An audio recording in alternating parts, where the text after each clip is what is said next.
What's the meaning of Booker T. Washington?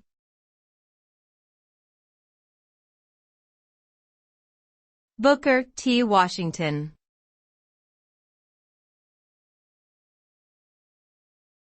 Booker T. Washington.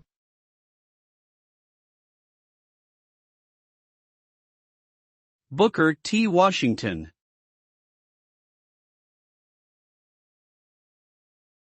Booker T. Washington.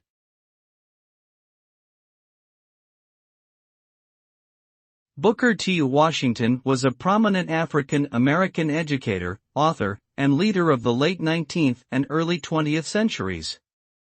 He was born into slavery in Virginia in 1856 and rose to become one of the most influential African Americans of his time. He founded the Tuskegee Institute in Alabama, which focused on the education and training of African Americans in vocational trades. Washington believed that economic self-reliance and practical skills were essential for African Americans to gain social and political equality in the United States.